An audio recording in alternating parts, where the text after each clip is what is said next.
Hello दोस्तों, स्वागत है आप सभी का हमारे इस नए वीडियो में। आज हम लोग क्लास 10th के साइंस का दूसरा अध्याय शुरू करने जा रहे हैं, जिसका नाम है अम्ल, क्षार तथा लवण। इस लेसन में हम लोग अम्ल, क्षार और लवण के बारे में संपूर्ण जानकारी लेंगे। ये लेसन बोर्ड परीक्षा की दृष्टि से काफ़ी महत्वपूर्ण है। इस लेसन से हर साल बोर्ड परीक्षा में 2 क्वेश्चन पूछा जाता है, ठीक है। तो आप बिल्कुल ध्यान से समझिएगा। तो हम शुरू करते हैं अम्ल। देखिए, आप अपने दैनिक जीवन में बहुत सारे पदार्थों को देखते हैं। उनमें से कुछ पदार्थ ऐसे हैं जिनका हम लोग भोजन के रूप में प्रयोग करते हैं। तो जब हम भोजन के रूप में जब पदार्थों का प्रयोग करते हैं तो उस पदार्थों में उनका जो स्वाद होता है ना, वो अलग अलग होता है। जैसे आप नींबू खाते हैं तो नींबू स्वाद में कैसा होता है? खट्टा होता है। आप मिर्च खाते हैं, मिर्च, तो मिर्चा जो है स्वाद में कैसा होता है? कड़वा होता है। आप चीनी खाते हैं तो चीनी स्वाद में कैसा होता है? मीठा होता है। तो हर पदार्थ का स्वाद क्या होता है? अलग अलग होता है। तो जो जो हमारे पहले के वैज्ञानिक थे, उन्होंने पदार्थों का वर्गीकरण किया। ध्यान दीजिएगा, पदार्थों का वर्गीकरण किया। और केमिस्ट्री में जो पहले के वैज्ञानिक थे, उन्होंने जब पदार्थों का वर्गीकरण किया तो उसमें उन्होंने वर्गीकरण का जो आधार था वो स्वाद के हिसाब से उनका वर्गीकरण किया गया। अब स्वाद के हिसाब से देखा जाए, पुरानी जो अवधारणा है उसमें जो पदार्थ स्वाद में खट्टे होते हैं उनको हम क्या कहते हैं? अम्ल कहते हैं। आज का हमारा टॉपिक है क्या है? अम्ल है। और अम्ल के बारे में आज हम पूरा डिस्कस करेंगे। तो उनके अनुसार जो पदार्थ स्वाद में खट्टे होते हैं उनको क्या बोलते हैं? अम्ल बोलते हैं। अब ये जो अम्ल है ये तो आपका भारतीय नाम है, लेकिन अम्ल ये जो नाम है वो आया कहाँ से है?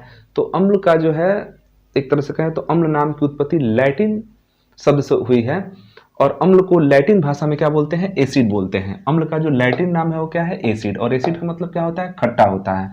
तो जो जो हमारे पहले के वैज्ञानिक थे, उन्होंने कहा कि जो पदार्थ स्वाद में खट्टा होगा उसे क्या कहेंगे? अम्ल कहेंगे। और उन्होंने कहा कि जो पदार्थ है ना, वो पदार्थ खट्टा क्यों है? क्योंकि वो पदार्थ खट्टा इसलिए है क्योंकि उस पदार्थ में अम्ल उपस्थित है, एसिड उपस्थित है। तो उस पदार्थ में एसिड हो जाने के कारण वो पदार्थ स्वाद में क्या हो गया? खट्टा हो गया। इसलिए हम उस पदार्थ को ही क्या बोल दिए कि वो पदार्थ एसिड है, मतलब अम्ल है।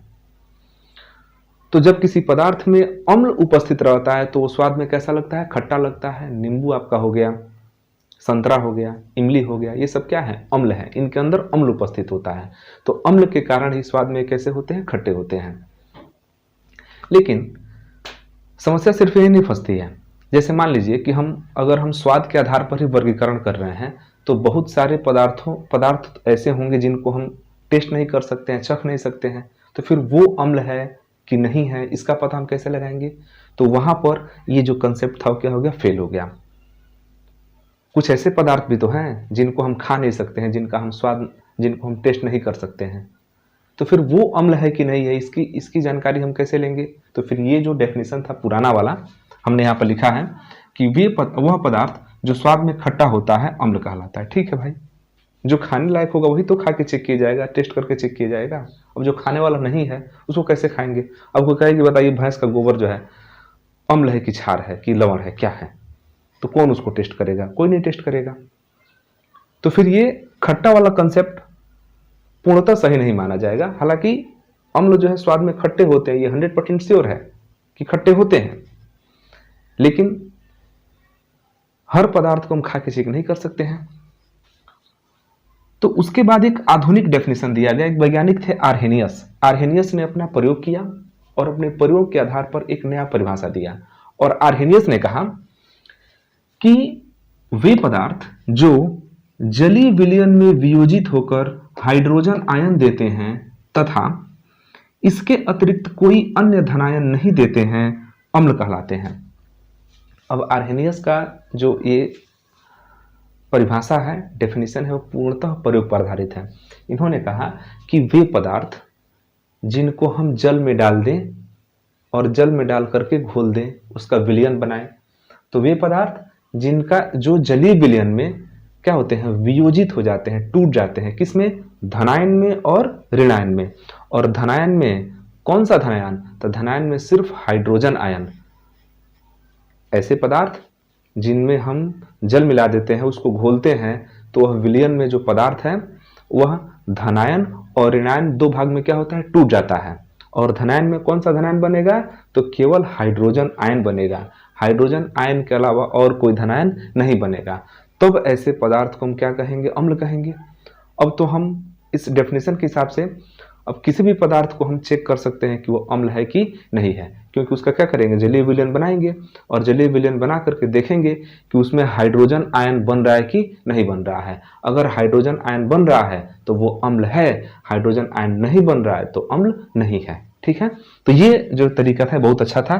तो जो आधुनिक डेफिनेशन, आधुनिक परिभाषा है, उसमें आर्हेनियस ने कहा कि वे पदार्थ जो जलीय विलयन में वियोजित होकर, वियोजित मतलब होता है टूट जाना, बढ़ जाना, वियोजित होकर हाइड्रोजन आयन देते हैं, माने धनायन के रूप में क्या देते हैं, हाइड्रोजन आयन देते हैं, तथा इसके अतिरिक्त कोई अन्य धनायन नहीं देते हैं, माने हाइड्रोजन आयन के अलावा उसमें और कोई धनायन नहीं होना चाहिए। तो हाइड्रोजन आयन के अतिरिक्त अन्य कोई धनायन नहीं देते हैं, अम्ल कहलाते हैं। तो ये हमारा अच्छा डेफिनेशन है। अब हम हर पदार्थ को चख करके नहीं बता सकते हैं कि वो अम्ल है कि नहीं है। चखने वाले चीज को चख के बताया जा सकता है, जो नहीं चखने वाला है उसको हम यहाँ से कर लेंगे, और ये सबके लिए परफेक्ट है।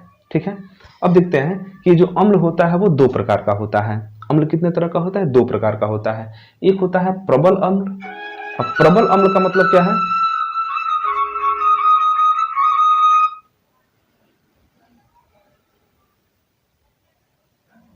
चलिए, अम्ल दो प्रकार के होते हैं। तो इसमें जो पहला है वो है प्रबल अम्ल।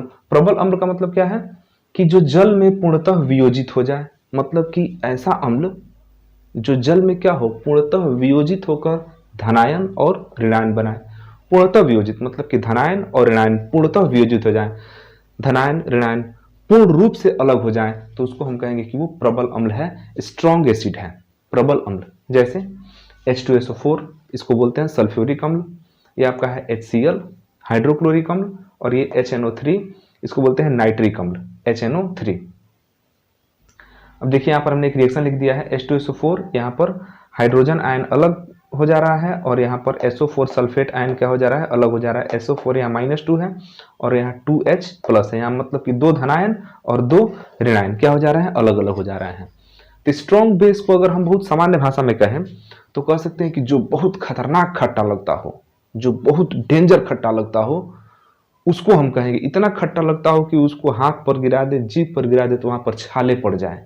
इतना खट्टा लगता हो कि जीभ पर गिरा दे तो क्या पड़ जाए, छाले पड़ जाए। उस खतरनाक अम्ल को हम बोलेंगे कि वो प्रबल अम्ल है, मजबूत अम्ल है, स्ट्रॉन्ग एसिड है।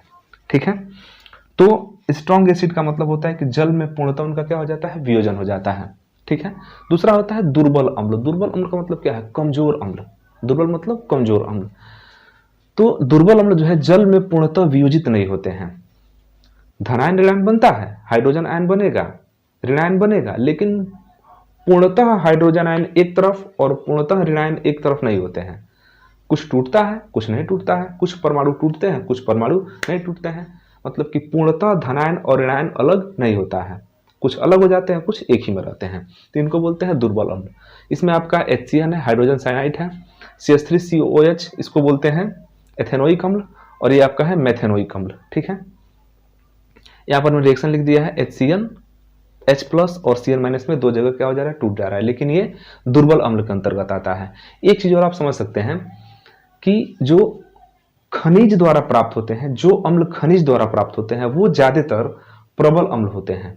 जो खनिजों द्वारा हमको प्राप्त होते हैं अम्ल, वो ज्यादातर क्या होते हैं, प्रबल अम्ल होते हैं। और जो पौधों द्वारा, जीव जंतुओं द्वारा जो अम्ल प्राप्त होते हैं वो क्या होते हैं, दुर्बल अम्ल होते हैं। जो जीव जंतुओं द्वारा या पेड़ पौधों द्वारा अम्ल प्राप्त होते हैं वो दुर्बल अम्ल होते हैं। जैसे जैसे ध्यान से देखिए, जैसे चींटी आपको काट दी, लाल चींटी, तो लाल चींटी में यही होता है HCOOH, जिसको बोलते हैं मेथेनोइक अम्ल। तो लाल चींटी काटती है तो बहुत ज्यादा प्रभावित नहीं होता है, थोड़ा सा खुजली होगा, काम खत्म। बहुत लोगों का होता है तो थोड़ा सा स्वेलिंग हो जाता है, थोड़ा सा फूल जाता है, तो वो अम्ल की मात्रा क्या करती हैं, वो अपने जब काटती हैं तो वो इसमें अम्ल को छोड़ देती हैं, और अम्ल के छोड़ देने से थोड़ा सा खुजली होता है या थोड़ी सी स्वेलिंग होती है, उसके बाद से 10-15 मिनट में क्या हो जाता है, ठीक हो जाता है। तो वो चींटी में जो अम्ल पाया जाता है उसको फॉर्मिक एसिड बोलते हैं, फॉर्मिक अम्ल बोलते हैं। फॉर्मिक अम्ल जो है एक तरह का दुर्बल अम्ल है, वो बहुत ज्यादा प्रभावी नहीं होता है।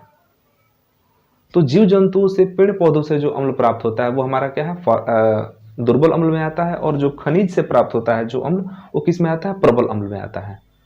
अम्ल को बहुत सामान्य में समझना है तो क्या कहेंगे कि जो स्वाद में खट्टा होता है वो क्या है, अम्ल है।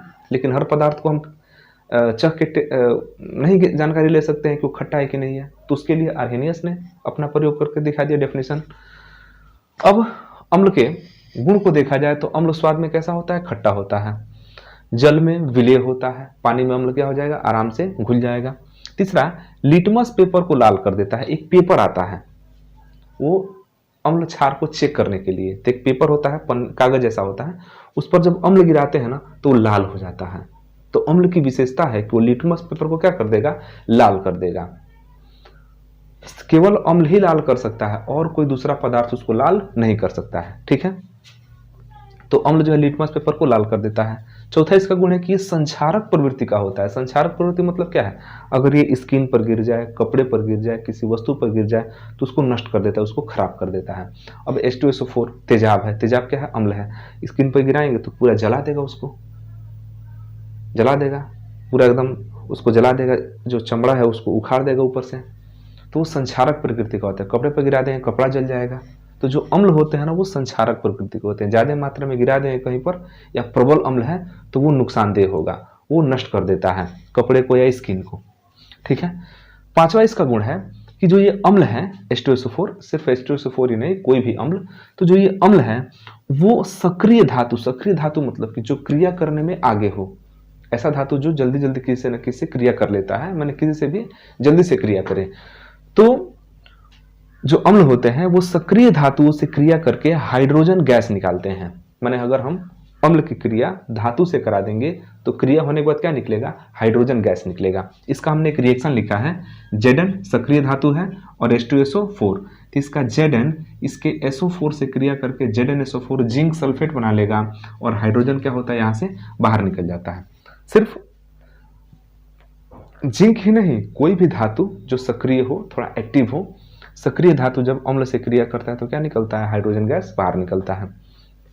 उसी तरह जो ये अम्ल होते हैं ना वो कार्बोनेट, ध्यान देना, कैल्शियम कार्बोनेट हो, सोडियम कार्बोनेट हो, कोई भी कार्बोनेट हो, तो ये कार्बोनेट से क्रिया करके कार्बन डाइऑक्साइड गैस निकालते हैं। ध्यान दीजिएगा, कार्बोनेट से क्रिया करके कार्बन डाइऑक्साइड गैस निकालते हैं। ये परीक्षा में पूछा जाता है कि अम्लों के रासायनिक गुण रासायनिक समीकरण सहित लिखिए, तो आप इसको लिख सकते हैं।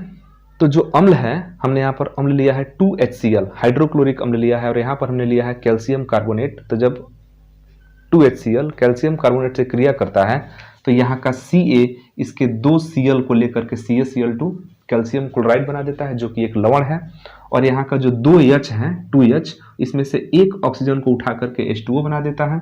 अब C बच गया और यहाँ से 2 ऑक्सीजन बच गया तो क्या निकल जाता है, CO2 गैस निकल जाता है।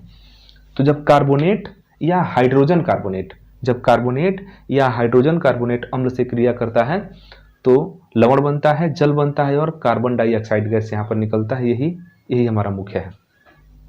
उसके बाद जो अम्ल है वो धातुओं के ऑक्साइड CaO, धातुओं के ऑक्साइड से क्रिया करके जल बनाता है और लवण बनाता है।